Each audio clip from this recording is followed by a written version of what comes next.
When I took a pilgrimage to the Holy Land in 2009, we visited the site where they said Jesus had preached the Beatitudes. Blessed are the poor, blessed are they who mourn. While we were there, we received a handout explaining a different way of understanding the Beatitudes. It was taken from the writings of Abuna Elias Shakur, a retired bishop of the Melkite Greek Catholic Church.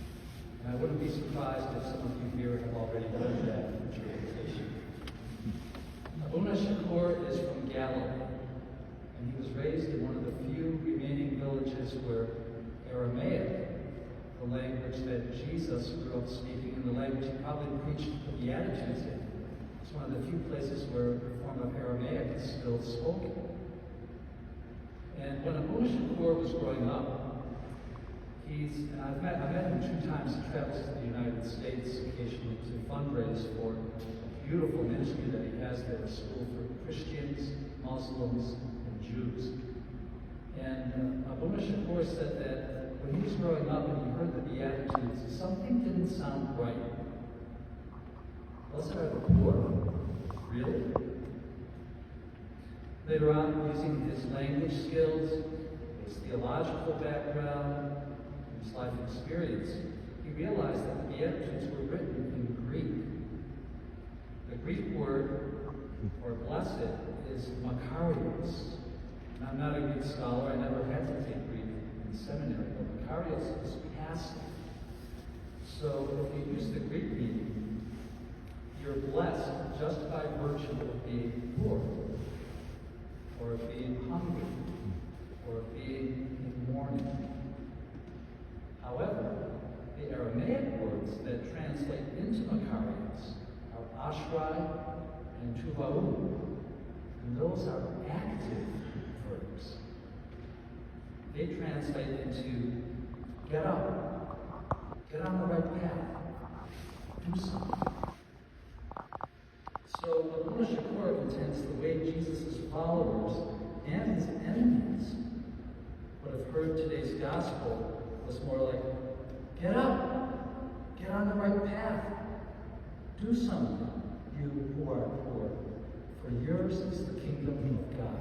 I don't know about you, but I just got like a little chill down the base of my neck. Whenever I say that, it seems to happen. That's a radically different way of hearing the Beatitudes.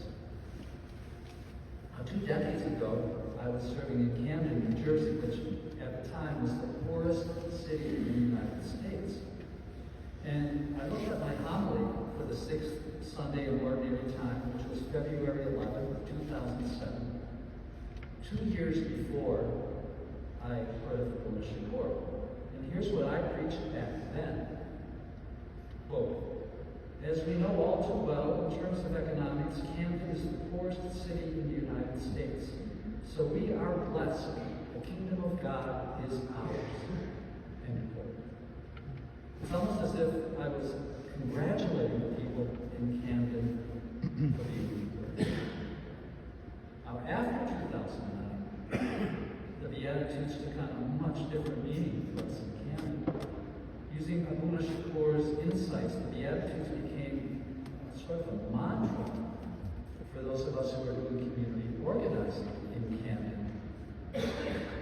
There was a group called Camden Churches Organized for People, which included many different churches, Catholic and other Christian churches in Camden. And those words, get up, get on the right path, do something, you who are poor, became a great motivator for us, especially for our middle school community organizing group.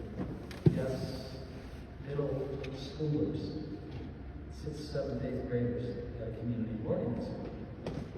And that group won county, state, and national awards by not just cleaning up the park across the street, but by getting the city and the county to invest over $2 million to transform what had once been nicknamed the nation's most depressing park into a neighborhood gem with new lights, a new drainage system, and a whole new vibe. Now, I've heard many homilies and reflections on the Beatitudes since 2009, but I've never heard anyone mention Abuna Shakur's translation. Have any of you here heard of Abuna Shakur's translation? Raise your hand if you have. I'm actually kind of surprised. I wonder if the church were full this morning, if a couple people who have heard that. I should say, I never heard anybody use that translation until this past Friday morning. I was shaving, and I was listening to Sacred Heart Radio, the local EWTN station. And Anna Mitchell, a host of the morning show and a Roger Bacon grad, she was talking to a priest, Father Hezekiah, who's pastor of a Melkite Greek Catholic church in California. And they started talking about what the readings would be for this Sunday. And Father Hezekiah mentioned Abuna Shakur's translation of the Beatitudes. I was shocked. And it's fortunate I didn't end up severing an artery. Abuna Shakur's interpretation of the Beatitudes is, to say the least, radical. And I would not have expected to hear it on Sacred Heart Radio. In fact, I don't remember ever being so surprised by hearing anything on the radio. And that in itself might be as radical a message for us this morning as the Beatitudes. The Catholic Church in the United States has become extremely polarized. Our incoming Archbishop, Robert Casey, took a very cautious approach in his introductoy press conference. He steered a middle path, I guess, in response to some very difficult questions. But more and more, bishops are facing the daunting challenge of guiding dioceses where the divide between so-called liberals and conservatives, or between rad-trads and Pope Francis Catholics, is getting wider. There's a YouTube video that maybe just coincidentally also came into my feed last week. It's titled, "Why Liberal Catholicism is Dying." And that could be clickbait. You know, sometimes they put up things so that you'll click on it. The presenter, a former seminarian, did not take a stand, however, in favor of being liberal or conservative. He said he just wanted to look at the political and theological shifts within the Catholic Church over the past 60 years.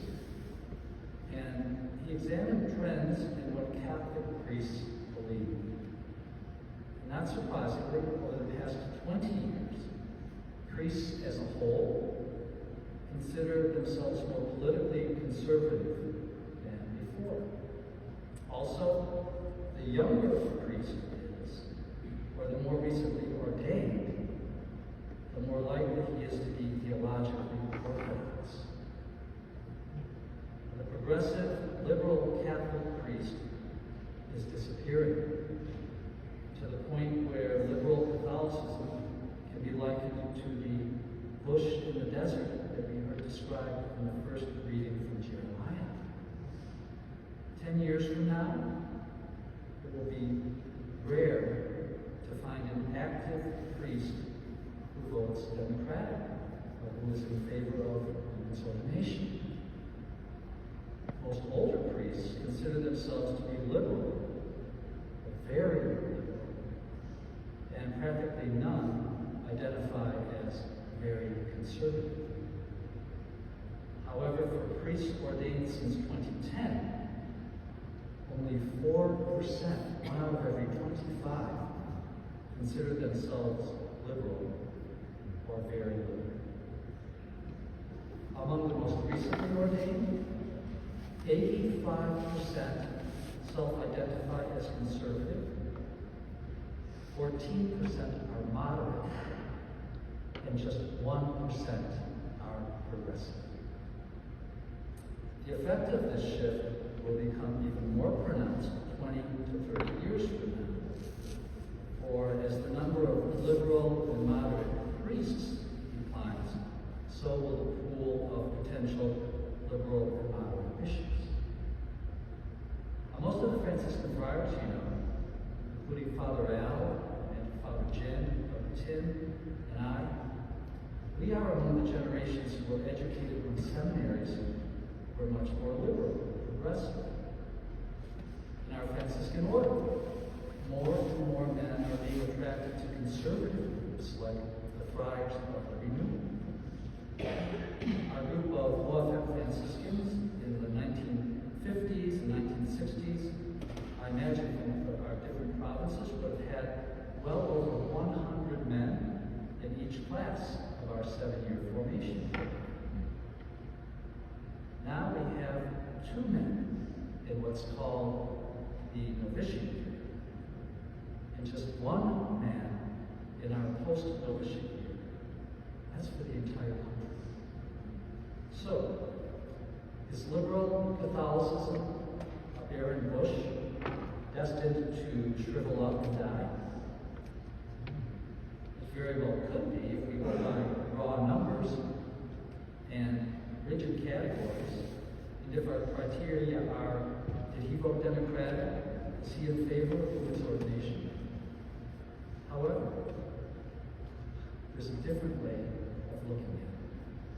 My hope is that all priests, all Franciscans, indeed all Catholics, will realize that we're called to be like a tree planted beside the waters and stretch out our roots, not our branches, but stretch out our roots to the stream.